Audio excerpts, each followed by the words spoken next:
Bonsoir à tous. Donc, on a vu que les IA sont déjà bien dans nos vies et bien dans la vie numérique des ados. Et on va voir justement ensemble quels sont les points de vigilance, les points d'attention et comment en parler avec eux. Et je donnerai bientôt aussi la parole à Gabriel et Étienne qui viendront éclaircir certains points. Donc, il y a plusieurs points de vigilance, mais on va se concentrer sur certains. On a vu que ces IA, elles permettent de fabriquer des contenus, de fabriquer des images, des vidéos, même des audios qui sont aujourd'hui extrêmement réalistes. Et ça a déjà plusieurs impacts. Ça a un impact sur ce qu'on voit en ligne et forcément sur les informations qui nous sont données, surtout sur les réseaux sociaux où on peut être, où les ados peuvent être aussi, où se mélange justement tout un flux de contenu, où se mélange aussi bien de l'actualité que des comptes personnels, que des choses humoristiques. Donc, si au milieu de ça se mélange de l'IA, c'est encore beaucoup plus difficile de voir ce qui est vrai ou non. Ça a un impact aussi sur des phénomènes qui les touchent directement. On va en parler tout à l'heure, le cyberharcèlement notamment. Et puis, quand ces images elles sont utilisées pour se mettre sur d'autres corps, malheureusement aussi, ça nourrit les réseaux pédocriminels. Mais on voit que ce qui compte, c'est que ça demande de nouveaux réflexes de vigilance pour la protection de ces données personnelles. Donc Sylvie en a parlé, ils sont présents dans nos réseaux sociaux, ça a un impact sur ce qui nous est donné à voir, la manière dont on utilise nos réseaux vont faire en sorte qu'on va nous pousser certains contenus. Ça, c'est une forme d'intelligence artificielle aussi. Les contenus qui sont générés par les IA, on l'a vu, sont nourris des données qui sont disponibles. Et malheureusement, et on se rend compte, c'est encore beaucoup le cas, peuvent perpétuer des stéréotypes. Et un point qu'il est important de parler, d'évoquer avec les ados aussi, c'est l'impact social et écologique des IA.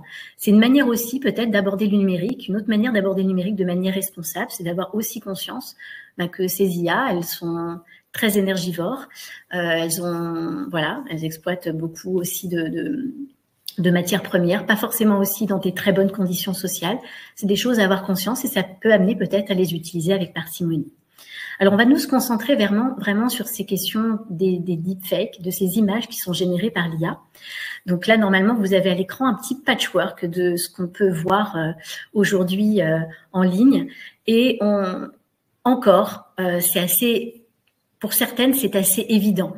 Donc, assez évident parce que la Angela Merkel et Barack Obama qui sautent dans les vagues, il y a peu de chances que ce soit réaliste. Donc des fois c'est perturbant à la fois sur le fond et la forme. Pareil, Harry Potter qui trinque avec Voldemort. Il y a peu de chances que ça arrive. Les réseaux sociaux sont inondés. C'est important de le savoir si vous y êtes aussi de ce type de vidéos totalement improbables. Là, on voit cette femme squelette qui va boire de l'eau et peu à peu se transformer en jeune femme. Et peut-être vous avez vu aussi, c'était troublant, cette vidéo de Léon Marchand, qui nous raconte qu'il ne sait pas nager et qu'il a gagné les JO parce qu'il avait une hélice incroyable dans le dos. À la fois, le discours est totalement absurde, donc on ne peut pas y croire, et en même temps, l'image est tellement réaliste parce que c'est lui. Donc, c'est ça qui est perturbant. Donc, un deepfake, si certains d'entre vous n'ont pas encore entendu ce mot, c'est une photo, une vidéo ou un audio qui a été réalisé ou modifié grâce à l'IA. Alors, le fonctionnement, en général, soit ça va être, on va prendre une personne et on va pouvoir lui faire dire totalement autre chose. Donc, c'est bien la vraie personne qu'on connaît que l'on voit. Ou alors, on va utiliser le visage de quelqu'un et aller le placer sur quelqu'un d'autre. C'est vraiment les formes de manipulation qui sont les plus courantes aujourd'hui. Alors, on a vu à l'instant que parfois c'était un peu grossier, on le voit, mais malheureusement, ces images-là sont aussi de plus en plus réalistes et très utilisées, notamment dans le domaine politique, et participent aussi à de la manipulation. Donc là, vous voyez notamment une série de photos de Donald Trump qui semble être arrêté par la police. Donc évidemment, c'est un fake. Et là, encore, vous voyez, c'est quand même beaucoup plus réaliste que ce qu'on a vu auparavant.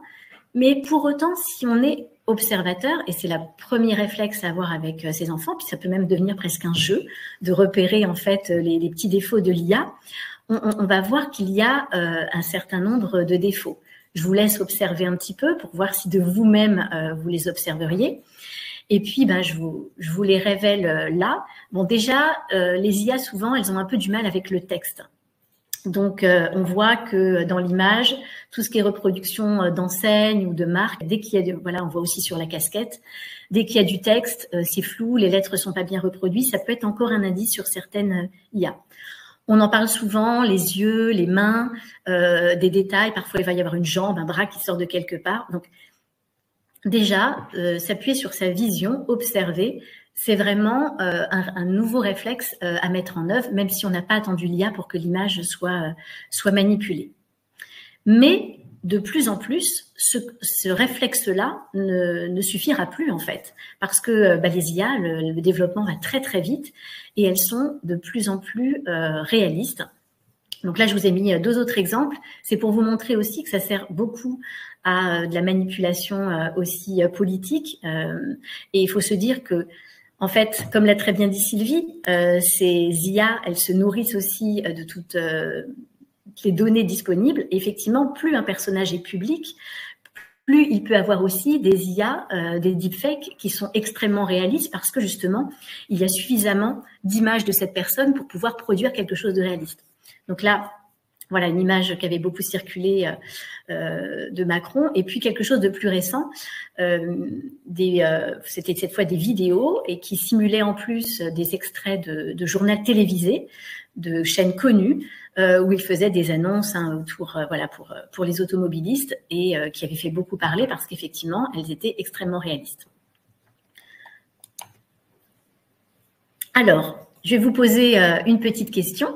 À votre avis, est-ce que vos enfants, alors vous pouvez du coup répondre dans le chat, est-ce qu'ils sauraient reconnaître un deepfake? Et est-ce que vous pensez que vos enfants savent reconnaître, ont ces clés-là de reconnaissance? On va arrêter le sondage. Donc, on voit quand même que vous êtes une majorité de non. Et puis, je ne sais pas. C'est-à-dire peut-être c'est effectivement un sujet que vous n'avez pas encore abordé avec eux. Vous ne savez pas s'ils ont ces réflexes. Et vous pensez oui à 18%. Eh bien, c'est intéressant parce que ce oui à 18%, c'est exactement le résultat de cette enquête qui a été faite par Milan Presse en mai 2024, qui révèle justement que 18% des adolescents de 13-17 ans pensent qu'ils sauraient reconnaître un deepfake s'ils en voyaient. Donc, il faut quand même qu'on retienne que c'est de plus de 82% qui ne sauraient pas le faire. Donc, ils ont vraiment besoin d'avoir ces clés-là. Et pour autant, vous voyez qu'ils sont 62% à avoir plutôt confiance dans les informations communiquées par l'intelligence artificielle. Et ils sont aussi peu nombreux à se sentir assez informés. Donc, il y a vraiment un enjeu.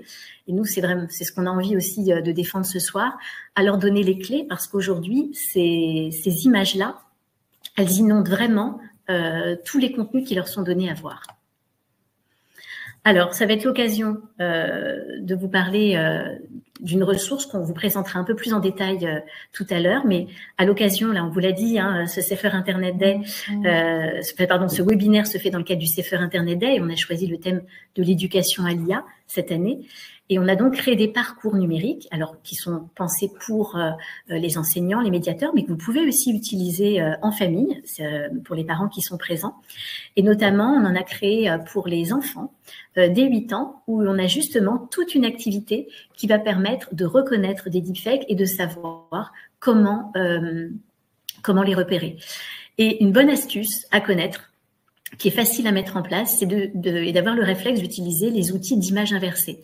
Tous les moteurs de recherche proposent un moteur de recherche d'image inversée. Et quand on a un doute sur une image, eh bien, l'intégrer dans ce moteur d'image inversée, ça va permettre de voir si cette image ressort. Si elle ne ressort pas, si elle n'est pas liée à une actualité connue, eh bien, il y a de grandes chances que ce soit un deepfake. Voilà, ça peut être un réflexe à avoir systématiquement avec ces images-là. Et on va voir que malheureusement, ces deepfakes, ils sont déjà très utilisés dans des situations de cyberharcèlement. Donc, je vais laisser la parole à Gabrielle, qui va nous rejoindre à l'écran. Je vais te laisser la parole, Gabrielle, pour justement nous dire un peu plus concrètement l'impact qu'elle y a déjà sur ces situations-là et quel impact ça a sur vous, votre travail au 30-18. Eh bien, merci beaucoup pour cette transition et puis pour cette invitation.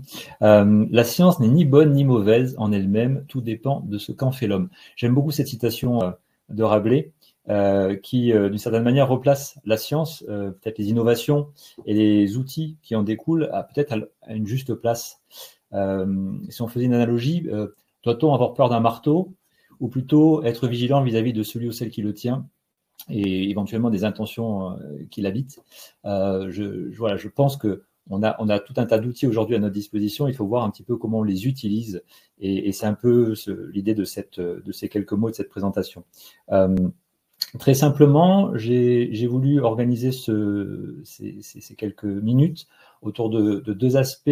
Un qui va montrer que l'IA, finalement, mal utilisé entre guillemets avec des mauvaises intentions peut faciliter le cyberharcèlement et les violences numériques.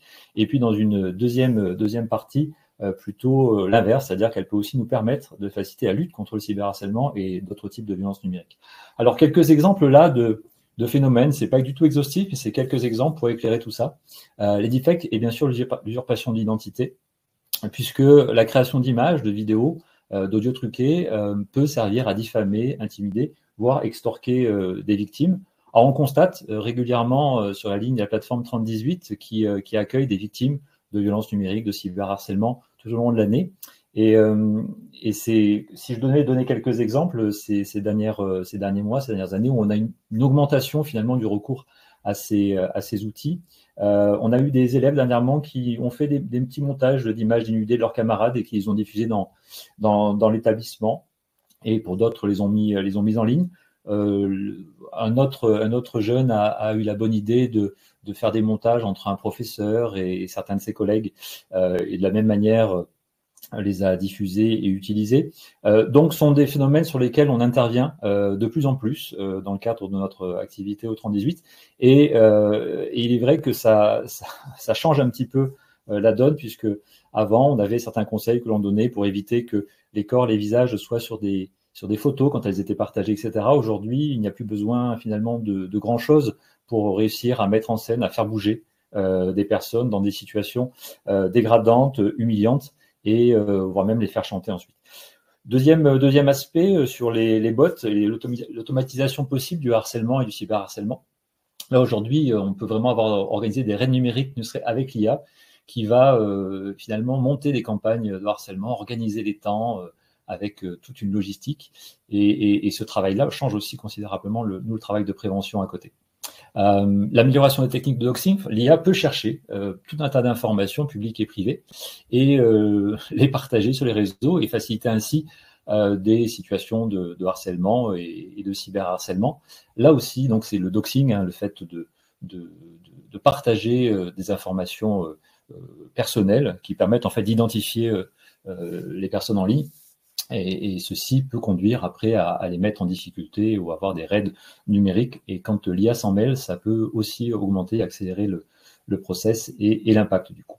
Et quelque chose d'assez pernicieux finalement, la personnalisation des attaques, que ce soit sur des tentatives d'escroquerie ou sur là aussi de l'extorsion comme la sextorsion, sur lesquelles on agit aussi beaucoup, grâce à l'analyse finalement d'un certain nombre de données, d'un certain nombre d'items et le croisement, un peu le profilage que l'IA peut faire de chacune d'entre nous en fonction de ce qui circule sur Internet. Finalement, les menaces peuvent être vraiment adaptées à la fois nos vulnérabilités et puis ce qui fonctionne et ce qui ne fonctionnera pas avec nous. Et donc, ça affine aussi les capacités d'agir de celles et ceux qui se cachent derrière. Mais heureusement, l'IA peut aussi nous aider à lutter contre le cyberharcèlement et contre tout un tas de violences numériques. Les algorithmes, bien sûr, peuvent nous aider à traiter le langage naturel et identifier tous les contenus qui vont être, par exemple, haineux ou nocifs au sens large. Les signalements automatiques aussi peuvent être mis en œuvre sur un certain nombre de plateformes pour faire gagner du temps ou orienter ensuite vers des prises en charge plus globales, comme on le fait aussi au niveau du 30-18, je l'ai déjà dit. Accompagner les victimes via des chatbots pour aussi, si c'est nécessaire, aller vers des ressources plus humaines qui vont prendre le relais, soit au niveau institutionnel et l'accompagnement des personnes, mais aussi de leur entourage. Et j'aime beaucoup l'aspect préventif, c'est comment aussi ces outils peuvent nous permettre d'avoir une lecture et des coups d'avance sur ce qui se profile, là aussi en croisant des métadonnées et en nous permettant de décrypter finalement les menaces à venir, afin à la fois d'être dans une posture de prévention, c'est-à-dire préparer tout ça, mais aussi une action déjà en place avant que ça arrive parfois d'un pays à l'autre, mais aussi plus globalement que les usages changent et basculent vers d'autres façons de fonctionner. Les réponses donc sont à adapter. Alors, il n'est pas question de diaboliser les outils, comme on ne diaboliserait pas un marteau, mais par contre, il faut accompagner vraiment les usages en démontrant systématiquement les limites. On a un enjeu commun ici, éducation, émancipation, mais aussi protection. Donc, protéger les mineurs en ligne, c'est absolument essentiel. Le constat est là, c'est qu'elles font déjà partie de notre quotidien et ça ne va pas aller dans l'autre sens a priori. Mais on a toutes et tous un vrai travail à faire à tous les niveaux, que ce soit dans l'éducation aux médias à l'information et puis que ce soit aussi dans la réponse qu'on apporte quand les situations se dégradent ou sont dégradées. Quelques messages qu'on transmet aujourd'hui sur le terrain. L'IA déjà n'est pas ton ami. Elle peut se faire passer pour beaucoup de choses, mais elle n'est pas ton amie. Elle pourra te faire croire qu'elle est d'accord avec toi. Elle pourra te faire croire que tu es important pour elle et qu'elle a des sentiments pour toi, mais en aucun moment, elle n'est ton amie. Et ça, c'est important de le rappeler. Il y a des enjeux de santé mentale derrière et bien sûr de dépendance qui sont liés. Il faut aussi continuer et absolument développer de manière l'esprit critique en vérifiant, prenant l'habitude de vérifier les informations, lutter ainsi contre la désinformation. Et faire ce qu'on pourrait appeler la diététique de l'information, ce que l'on prône depuis des années avec les flots d'informations qui se multiplient et qui arrivent notamment chez les jeunes. Faire attention aussi aux mécaniques. Je pense que les jeunes sont sensibles véritablement aux enjeux de manipulation et leur faire comprendre aussi ce qui est à l'œuvre quand ils sont face à des IA et qui d'une certaine manière peut les rendre dépendants en tout cas à certains usages. Et enfin, utilise-la de manière responsable, c'est-à-dire ne fais pas ce que tu ne ferais pas en face à face. Ne fais pas ce que tu n'aimerais pas qu'on te fasse non plus, etc. Et donc responsabiliser sur ces usages reste un enjeu central pour toutes et tous. Voilà. Et bien sûr, si ça doit se présenter, s'il y a des problèmes, rappeler les ressources, que ce soit aux parents, soit aux professionnels, soit aux jeunes eux-mêmes. Voilà, on a une plateforme aujourd'hui qui est une ressource complète, qui permet de signaler, de faire supprimer des contenus préjudiciables. Donc, je le rappelle, la plateforme 3018, que ce soit dans le cas de deepfake, d'usurpation d'identité, de cyberharcèlement, en apportant ce soutien psychologique et juridique aux jeunes et à leurs familles. Donc, voilà, je ne peux que le redire, si on en arrive là et que le besoin est là, il ne faut surtout pas hésiter à aller vers cette ressource qui peut être absolument précieuse pour les personnes qui sont victimes. Voilà, j'ai essayé de faire court. J'espère que ça correspondait un petit peu à vos attentes. C'était parfait, Gabriel. Merci beaucoup pour cet éclairage qui est très, très important. Et voilà, pour aussi avoir conscience, parce qu'il faut oser parler des risques. Nous, on le dit aussi souvent, c'est important d'en parler aux enfants, non pas pour leur communiquer que de la peur ou des angoisses, mais plutôt pour leur donner des réflexes pour savoir comment agir quand ils y seront confrontés, parce que parfois, ils n'oseront pas aller vous voir. Donc, en parler avec eux, c'est aussi leur montrer qu'ils pourront ensuite en parler avec vous. Et on voulait quand même vous alerter sur ce sujet du lien entre deepfake et pédocriminalité. Alors, je vais laisser la parole à Étienne pour qu'il prenne de points de contact pour qu'il prenne ce sujet. Je te laisse la parole, Étienne. Merci beaucoup, Axel. Donc, bonsoir à tous. Je suis Étienne Dirani de l'association Point de Contact. Point de Contact qui devient une plateforme de signalement destinée à tous les utilisateurs de l'Internet où les gens peuvent nous signaler tout contenu qu'ils jugent illicite. Cela peut aller de contenu d'exploitation sexuelle de mineurs, de contenu de propagande terroriste, de haine en ligne. Et nous sommes quotidiennement confrontés aujourd'hui à de plus en plus de contenus qui sont adjacents à l'intelligence artificielle ou purement créés grâce à l'intelligence artificielle. Parmi tous ces contenus, le phénomène des deepfakes est bien sûr de plus en plus répandu, en particulier au niveau de la pornographie et de la pédopornographie, en raison d'une étude qui a été conduite par l'entreprise de cybersécurité DeepTrace, une entreprise des Pays-Bas qu'on cite souvent en 2019, 96% des vidéos deepfake sont utilisées à des fins de pornographie. Forcément, elles envahissent l'Internet, elles sont, les adultes les reconnaissent, les enfants, qu'ils le veuillent ou non, parfois y sont confrontés. Il faut apprendre à les reconnaître et comment au mieux y réagir. Donc, ces images, le plus souvent, cette technologie est utilisée pour remplacer des visages sur des corps qui ne leur appartiennent pas et pour parfois tromper sur l'identité d'une personne ou d'un message qu'elle transmet, ou pour se moquer d'une personne célèbre ou la mettre dans une situation proprement dégradante, une situation de pornographie. Ces personnes célèbres, parfois, la technologie est utilisée pour les rajeunir, leur donner une apparence d'enfant et donc créer de nouveaux contenus pédocriminels de ces personnes qui pourtant ne sont pas des enfants. Et bien sûr, il y a des technologies qui permettent de créer de toutes pièces des images qui représentent des enfants en chair et en os, qui existent bel et bien et qui sont utilisés à leur insu dans des réseaux pédocriminels pour se faire de l'argent, où ces images sont échangées de part et d'autre. Et cela alimente un écosystème qui est très nocif, bien sûr pour les victimes, mais sous plein d'autres aspects. Cette technologie, bien sûr, là, ce dont je vous ai parlé, c'est l'exemple le plus parlant, le plus violent, celui qui choque le plus, mais elle apparaît aussi de façon un peu plus insidieuse, parfois pour toucher les mineurs, et parfois même pour être utilisée par les mineurs qui se prennent un peu au jeu. C'est le cas en particulier de ce qu'on peut appeler les deep nudes, ou les logiciels de déshabillage. On a eu le cas pas plus tard que l'année dernière où nous avons été contactés par des collègues belges à propos d'une application qui était utilisée dans des collèges en Belgique, une application de déshabillage, où les enfants l'utilisaient comme un jeu pour se déshabiller les uns les autres. Et à leur insu, ils produisaient des contenus donc pédopornographiques de leurs camarades.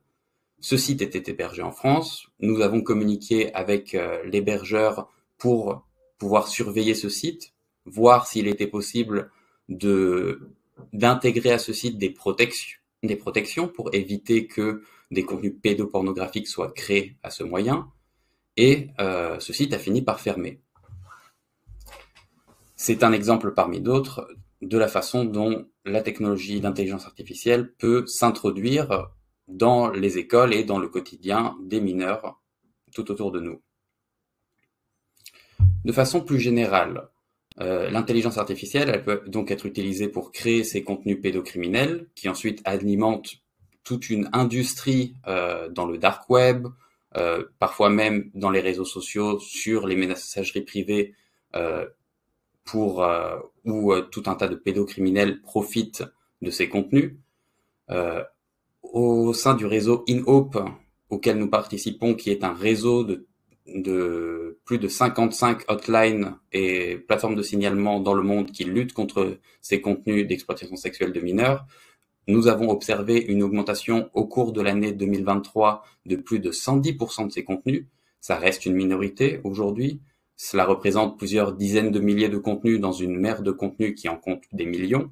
Mais c'est une augmentation extrêmement rapide qui a été comme un raz-de-marée. Aujourd'hui, à la fois pour les personnes qui luttent contre ce type de contenu et les personnes qui profitent de ce type de contenu même, c'est difficile de gérer la vitesse à laquelle l'intelligence artificielle peut générer ces contenus, voire même parfois en visant des mineurs existants, parfois en créant des mineurs de toutes pièces qui n'existent pas. Il n'y a donc parfois pas de victimes à défendre. Et ces contenus, même ceux qui gèrent les sites où ces contenus sont échangés et qui sont par nature illégaux, ils ont été obligés de créer de nouveaux sites ou de nouvelles sections consacrées à l'intelligence artificielle, car il y avait un tel afflux que eux-mêmes ne pouvaient plus les gérer et ne savaient plus quoi en faire.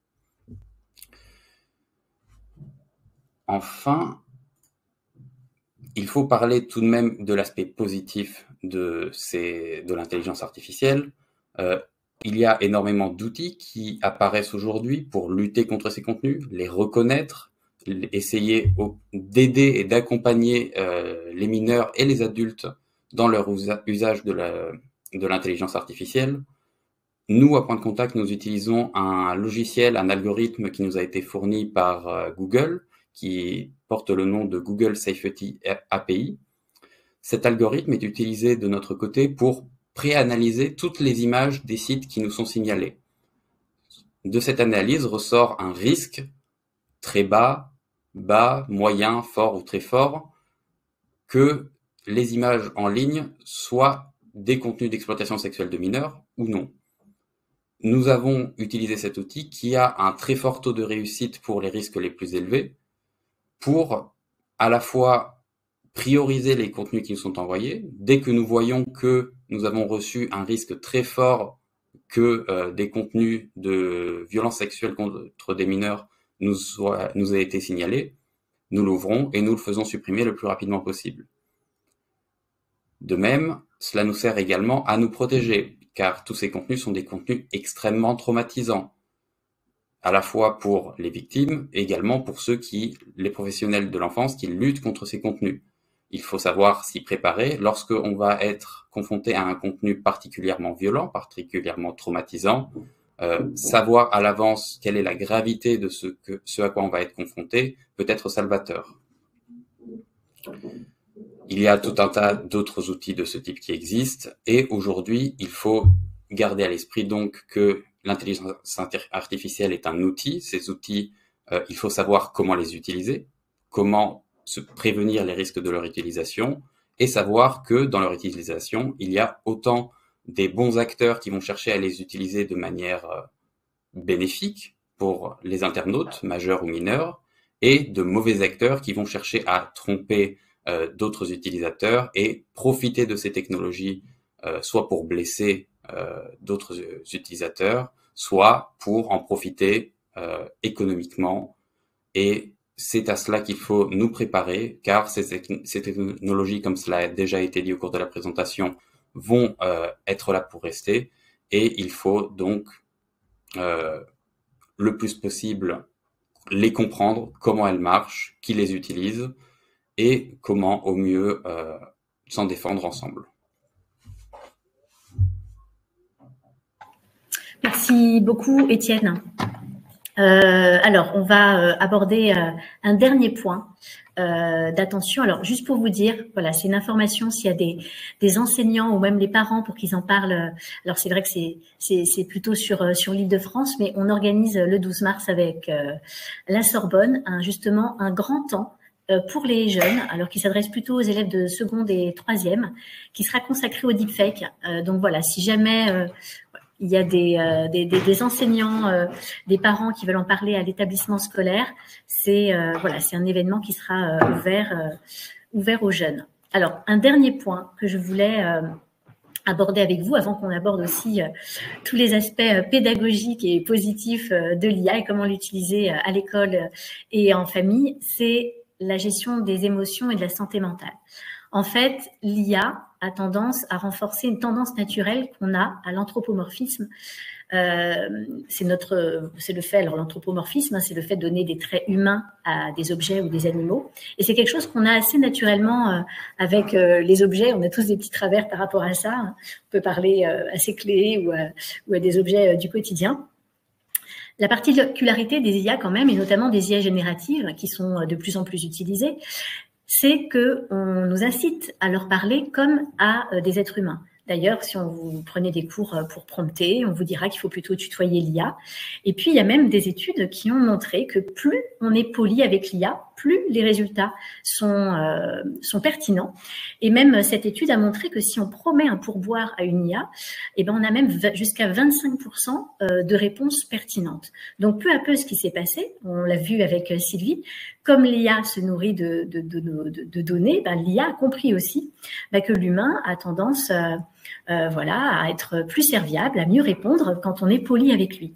Donc là, moi, je vous ai montré quelques exemples sur les outils d'IA générative que j'utilise, quand je dis c'est bon, c'était une bonne réponse, j'ai des réponses qui ressemblent un peu à des humains. Hein.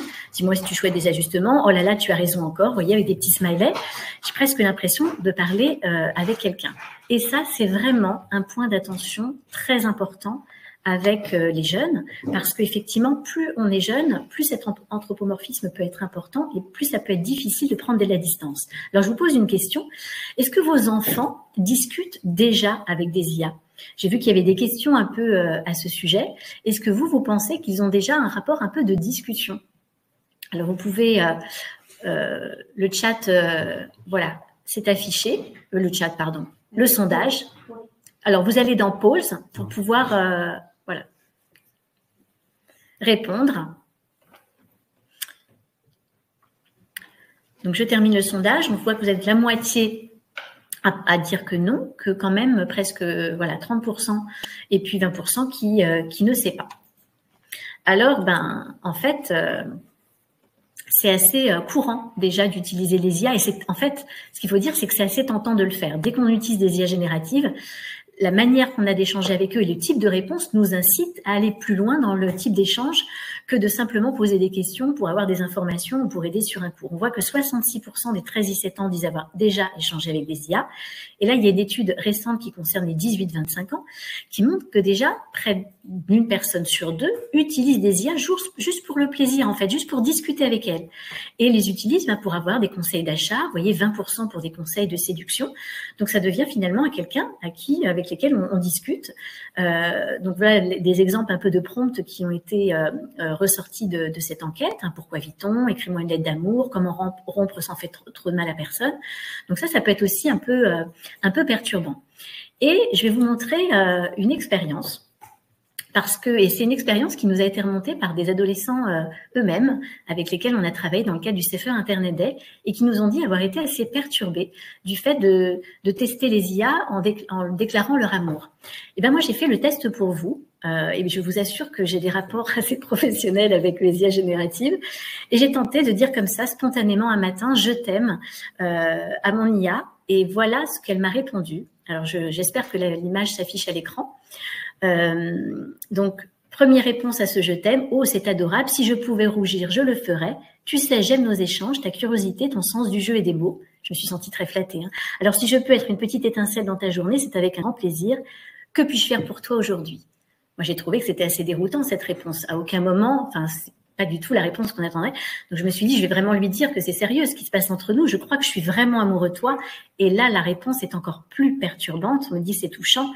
Mais regardez cette phrase, si c'est l'intensité des mots, le plaisir du dialogue ou l'écho de tes pensées que tu ressens, alors sache que c'est partagé. Et si c'est autre chose, dis-moi ce qui te traverse l'esprit. On est plus que dans une réponse ambiguë. C'est très certainement, en tant qu'adulte ou c'est en enfant, on teste ce genre de situation et qu'on commence comme ça à créer une relation avec une machine, ça risque d'être assez perturbant.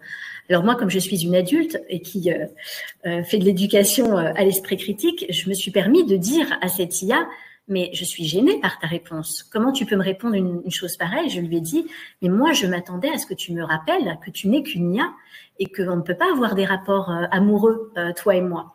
Et là, effectivement, quand je l'ai recadrée, cette IA, elle m'a dit, ah oui, je suis un programme, une intelligence artificielle conçue pour assister, accompagner et parfois même divertir. Mais je ne ressens rien, je ne pense pas par moi-même et je ne peux pas remplacer de vraies interactions humaines. Donc, pour conclure sur ce temps de sensibilisation, je pense que voilà, c'est cette phrase-là qui est à retenir et à rappeler à vos enfants. Ce n'est qu'un outil qui ne ressent rien, voilà, qui ne pense pas par lui-même. Ce n'est pas un être humain. Ça vaut peut-être le coup de remettre ces mots parce que parfois les échanges qu'on peut avoir sont assez perturbants.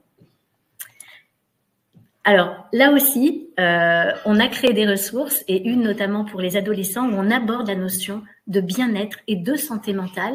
Et on a justement une situation où une jeune fille va être téléchargée, une IA conversationnelle, et commencer à entretenir une relation qui peut être un peu enfermante et perturbante pour elle. Et ça peut être peut-être un très bon support pour en parler avec vos enfants ou avec vos élèves si jamais il y a des enseignants parmi nous. Voilà. Il y aurait beaucoup de choses à dire sur les points de vigilance, mais on avait envie d'aborder aussi tout un autre volet. Juste avant, quand même, de dire que aujourd'hui, l'encadrement autour des IA, il n'est pas forcément extrêmement clair. Il n'y a pas beaucoup de choses. On a pourtant l'expérience des réseaux sociaux où la régulation est venue tard. Là aussi, on est vraiment en demande d'avoir des repères clairs pour les familles. Première chose, à avoir en tête, c'est quand même que ces IA génératives, donc ces ChatGPT, Gemini, Claude, etc., elle vous a donné plein d'exemples, Sylvie, tout à l'heure, elles sont interdites avant 13 ans. Alors, c'est un repère facile à voir puisque c'est la même chose que les réseaux sociaux. Si vous regardez dans les conditions d'utilisation, c'est interdit avant 13 ans. 13 ans, c'est aussi l'âge que a fixé l'UNESCO pour une utilisation de ces outils d'IA en classe. Donc, ce repère de 13 ans, il est important. Ensuite, on a quand même la chance en Europe d'avoir 2 grands textes européens qui essayent en tout cas d'essayer d'encadrer l'IA. Il y a le DSA, déjà, qui est ce grand règlement européen qui contraint vraiment les plateformes à être particulièrement vigilantes pour tout ce qui est propagation de fake news, de haine en ligne. Et donc, forcément, ça concerne les IA avec tout ce qu'on a vu. Et puis, il y a l'IA Act qui essaye de poser aussi un cadre, mais qui est très large et qui ne concerne pas forcément spécifiquement les mineurs. Donc, savoir poser des limites, c'est aussi important avant que la régulation puisse se mettre en place.